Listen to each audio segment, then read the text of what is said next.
You want me to be honest with you? $50, Days Gone remake, remaster. This is more a remake. Oblivion's more a remaster.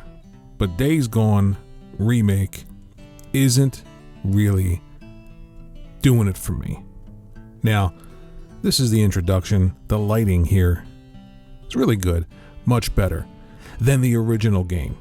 But when I get into the game itself, on my base PlayStation 5, because I'm not one of those PlayStation 5 Pro people, I'm not a real gamer, I really don't think that this remaster is really that great.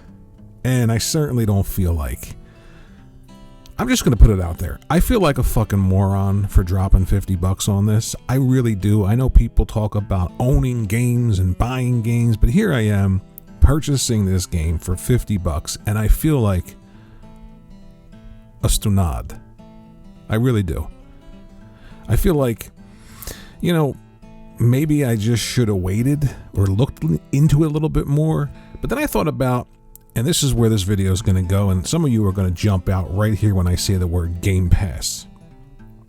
Let me tell you right off the bat, all right? If you're one of these 30, 40, 50-year-old dudes who are upset that the Xbox isn't number one, or that they're putting games everywhere, including a PlayStation, but PlayStation isn't doing that, and you want to be on the product that's selling the most, then buy a PlayStation and enjoy it. I have a PlayStation. This is footage from my PlayStation. However, I purchased this game. It's not really worth the $50. They really didn't do much work at all to make the game really present better in the way that the Oblivion remake did. A 20-year-old game versus a couple of years here. They used Unreal Engine 5. With this game, they stuck with Unreal Engine 4 to remaster it. I just don't feel like it did enough. But what it did do is got me thinking about Game Pass. Because I don't care about whether or not subscription services are going to destroy the industry, because I can't control that. You can't control it. None of us can. Guess what's going to happen? The majority of people, just like they did with Spotify, Napster, Apple Music, Netflix, Hulu, Max, Disney Plus, the majority of people will probably, in time, a long time, subscribe to gaming subscription services. I don't care. I'll probably be in heaven when that happens, looking down and laughing. But other than that, Game Pass absolutely cooks. Absolutely is cooking. Here's the footage of Days Gone remaster. I'm not saying it's a bad game. Definitely Sony is remastering games left and right because they need you to buy these so that they can fund newer projects. But what about just putting these remakes and remasters into their PlayStation Plus subscription service and driving more engagement there, more money per month for the subscribers coming into PlayStation? That's another way to do it, isn't it? Because I don't feel like this game is going to sell enough, really, to justify even re-releasing it again. This bitch is destroyed, by the way. Game Pass for $20. I've got the Oblivion remake, and I'm calling it a remake. You can call it whatever you want. I'm saying remake because it is. I've got Clair Obscur a couple of weeks apart, and then I've got Doom coming. Now listen, I get it. I don't own these games. But let me ask you a question. How many games are you going to buy in a month? Are you going to spend $50 for Clair Obscur, $50 for Oblivion Remake, $70 for Doom, another $50 or $60 for Indiana Jones? I mean, we're talking over $300 right here within the course of, say, 2.5 months to purchase all these games. Let me give you an example. I don't know if I'm going to like all those games. So right off the bat, I ain't buying them all. Oblivion, I know I love. I would buy that in a heartbeat. But guess what? I just threw $20 in Game Pass, downloaded it, and I'm playing it. And in another month or two when I'm done it, it'll still be in Game Pass, along with Doom, along with Expedition 33, along with everything else that they may be releasing and dropping into the service. Now here's where I want you to listen, and I need you to hear. I'm not saying that I'm all on board with subscription services. I'm not saying that I think they should be the de facto standard in the video game industry. But here's what I'm saying. If you're a 30, 40, heaven forbid, a 50-year-old man, and you can't enjoy something unless it's the number one thing in the world, then you better be out there buying every single Taylor Swift record right now, because she made the most money ever on tour, over $1 billion compared to everybody else. The number one artist. But you couldn't give me a record of Taylor Swift. You couldn't give me tickets, front row seats, and I would not go, because I don't care about how successful she is. I think musically, it's garbage. Conversely, with Game Pass, I don't care if people are upset that I didn't buy the game outright. I'm too old to have shelves full of games. What am I going to do? Let's say I go to the store, I purchase Oblivion Remake, I get Claire Obscure, I bought Indiana Jones when it came out, I got South of Midnight when it came out, I bought the Ninja Gaiden Remake when it came out, and then I'm going to buy Doom when it comes out. I'm going to buy all those games over $300 or $400 after taxes of all these games. I can't play them all. I can only play one at a time. Maybe swap in discs, 2 at a time, whatever. And then over time, maybe I finish them all, or something else comes out and I got to play that. And then what do? Hey, when I'm 90, see those games over there? I own them. There they go. I just don't care anymore. I really don't. All I want to do is have good experiences with video games. And if you want to purchase them and put them on a shelf and talk about the number one selling console, and that's why you went from Xbox to PlayStation, that's wonderful. But I just don't care. Something being number one doesn't motivate me. What motivates me is having great experiences and not being a hypocrite. So I cannot sit here. I can't sit here and tell you Game Pass isn't cooking, and I sure as hell am not going to sit here and not take advantage of this deal. If it goes away, it goes away. If it doesn't work, it doesn't work. But I sure as hell can't talk to somebody and say, do you think going out and spending $300 for a bunch of games that you may never even play or finish so that you can put them on a shelf and you can point to them years from now, or you can sit in front of them and make a video so that everybody thinks you know what you're talking about because there's a wall of games behind you, and somehow that's better than just dropping a 20 and checking the games out, having a great time, and then moving along?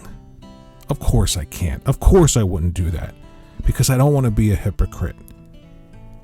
Again, I'm not telling everyone out there to jump on board with subscription services, to not buy your video games. I'm not doing that. But I'm also not doing the other thing and pretending that anything other than that is somehow sacrilege. Anything other than that is like burning a witch at the stake. I can't do it. I remember back in grade school when the nuns used to tell me, stop looking at the Sears catalog lingerie section. You're going to go to hell. And I'm telling you, man, I fought hard I fought hard not to do it. But after a while, I'm like, you know what? Give me a break. I got all these hormones. Why the hell would God put all these hormones in me and then tell me, fight it? I mean, that Sears catalog came every month. It was torture. And I gave in. And I'm telling you, it's not that big a deal, folks. It's not that big a deal that Game Pass exists or that people enjoy it. It's a big deal that lately that service has been absolutely on fire. And it is a great deal if you're somebody that doesn't have the cash. But what if you are somebody that has the cash? Now, without trying to sound like an asshat, I've got quite a bit of money. I'm not hurting at all. And I still can't sit here and say to people, yeah, go out, spend a couple of $100 on games that are going to take you a couple of 100 hours to finish. And while you're trying to get through 1, 2 or 3 more games might come out that you want to check out. Then you got to try and get to the other one that you originally bought. And then maybe one of the other 2 or 3 that came out while you bought the other 2. I can't do that. And then not mention the fact that some really great games just dropped into a subscription service called GamePass. Can't do it because I don't want to be a hypocrite. Can't do it because I ain't going out and buying Taylor Swift records. Just not happening. So I think Game Pass is really starting to come into its own. I don't think that it's going to grow much at all anymore. Maybe it's enough right now, monthly, for Microsoft to keep it going. Maybe it's enough right now to keep those numbers and that monthly income continuing with more hardware to keep those people coming back and resubscribing. Maybe all that is true. And maybe I'm going to take advantage of it. And maybe I won't. Either way, you got to be out of your mind to convince yourself that somehow variety isn't the spice of life. Because that's what's going on here. This idea that if you subscribe to PlayStation Plus or Xbox Game Pass, the industry is going to dissolve. There's nothing I can do to make the industry healthier or to hurt the industry. I'm one person. You're one person. Everything that's going to happen will happen. We're all getting older. This makes no sense. It's about the experiences. And look, if you want to collect games, collect them. It's not like you can't purchase games on Xbox, folks. It's not like you can't subscribe to Game Pass, try out some games, and if you like them, purchase them at a discount. The same way that you can on PlayStation Plus, albeit you're not getting day one games, and they're not actively out there spending money with third parties getting big games like Expedition 33. Enjoy it. Enjoy the differences in things. We can't change things. We're not part of this magical group of gamers out there who fight for the industry. It's not real. And I know you're out there listening and thinking, this guy isn't a real gamer. He doesn't care about the industry. He doesn't. I'm too old to have a conversation like that. I've lived through it all. I've seen the price hikes.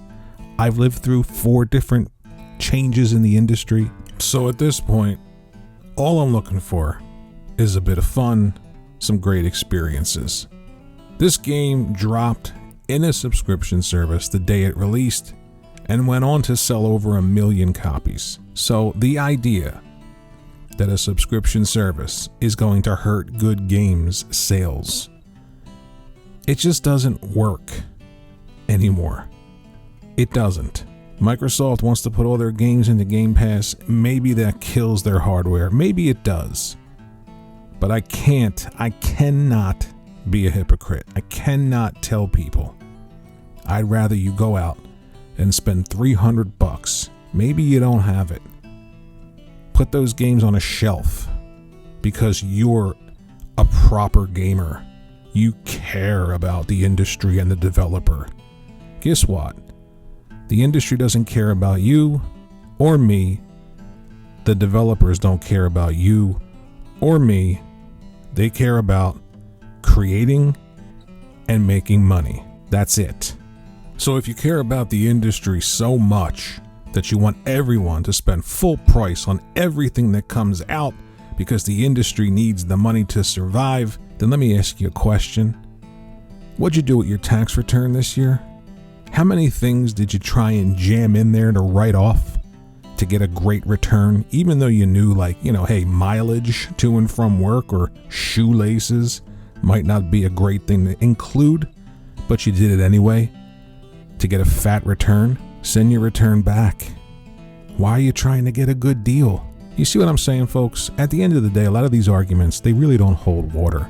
But let me reiterate, I'm not saying I want subscription services to be the de facto standard. I'm also not saying that products shouldn't be valued at what the people that created them value them at. I'm saying Game Pass is smoking right now. Play games, enjoy them. Now dance for me in the comment section.